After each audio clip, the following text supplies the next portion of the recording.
Good evening, everybody. My name is Christian Thorne. I teach in the English department here at the college. I'm also this year's chair of the lecture committee. I have a twofold task tonight. My task tonight is to introduce to you first a question and then a person.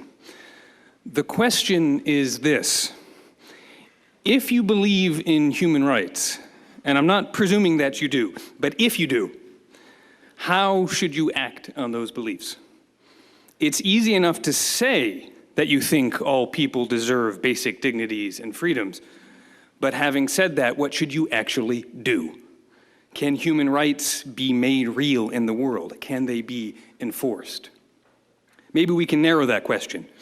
We know that the US commands a disproportionate share of the world's wealth, and we know too that there are many people in the world who don't enjoy what some of us take to be basic human liberties, or who are prevented from exercising their full human capacities. The question then becomes whether we should redirect some of that wealth that the US commands. Should we deploy across the globe American resources and American expertise?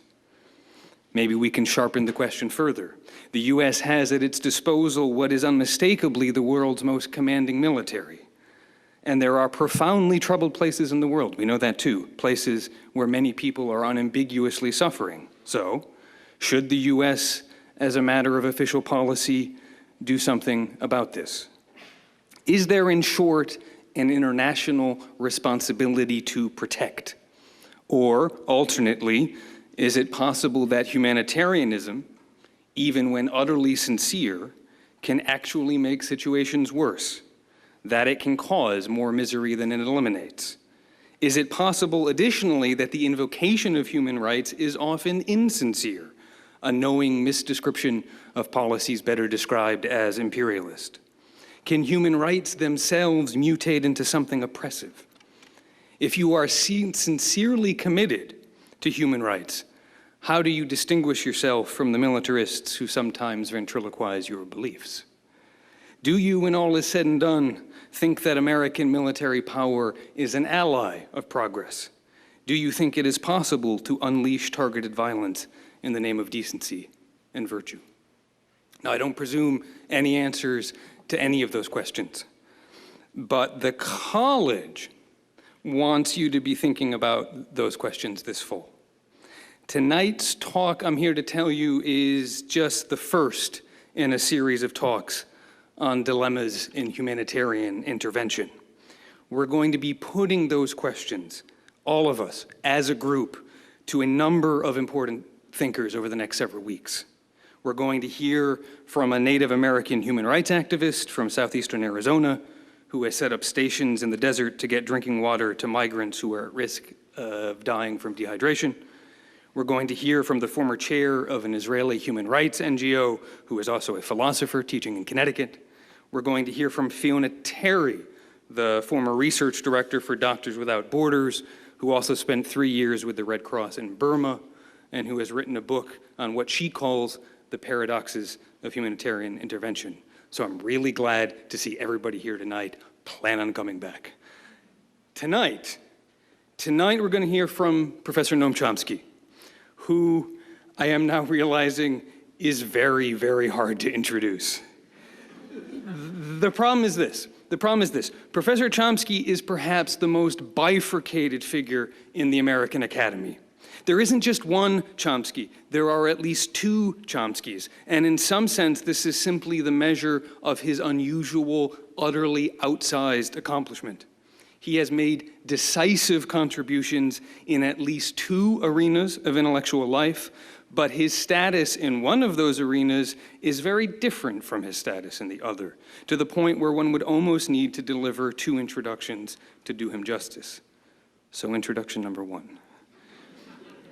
For his work in the field of linguistics, Professor Chomsky is, in utterly orthodox ways, one of the most revered scholars living today. Speaking very roughly, he put at the center of philosophical debate, some decades back, the proposition that there is in some sense only one language on the planet, that all languages share a common deep structure, that we all, if you like, speak human. If this is true, then the linguist's most pressing task will be to find a way to strip away the various intricacies of all the different spoken languages, to peel back the surfaces of Japanese and English and Arabic and Navajo so as to deduce that underlying structure, the structure from which these have all been generated. And Professor Chomsky and his colleagues are generally credited with having actually done this, with having revealed a shared grammar that underpins all language, as long as you understand that their discoveries don't look anything like grammar in our ordinary sense of that word. At any rate, by 1974, you could pick up a scholarly volume and read that, and I'm quoting, "Nothing has had a greater impact on contemporary philosophy than Noam Chomsky's theory of language. His work has made possible an entire subfield that now gets called biolinguistics. In one sizable corner of the academy, it would simply be impossible to overstate his stature. He has, for this work, received some 30-plus honorary degrees. It is often said that he is the world's most cited living author. There are plenty of linguists, I suppose I should add, who don't agree with Noam Chomsky, but no one doubts his centrality to their endeavor. There simply is no modern linguistics as a field without him. So, Chomsky the linguist is at the center of the American intellectual establishment. But then there's also Chomsky the political commentator. And that guy just keeps getting in trouble. The great many of us who are in no position to appreciate his contributions to the philosophy of language know him first and foremost as the single most intractable critic of US foreign policy currently carrying an American passport. And in a great many circles, his political insights have transformed him not into a luminary, but into a pariah. President Nixon declared him an enemy of the state. People close to him have occasionally had to wonder how they would get on if he ended up serving a long prison sentence. Commercial presses in the US have refused to print his works on overtly political grounds. He faces an almost complete media blackout from cable news and the daily newspapers. Last year, he was denied entry into Israel. A few years back, the Turkish government charged a publisher with treason for merely printing one of his books. So, a transformative figure in the history of modern thought, and a man whom the New York Times effectively refuses to print or even quote. I am very, very pleased to be able to tell you that it is this second disreputable Chomsky that we have invited to address you tonight.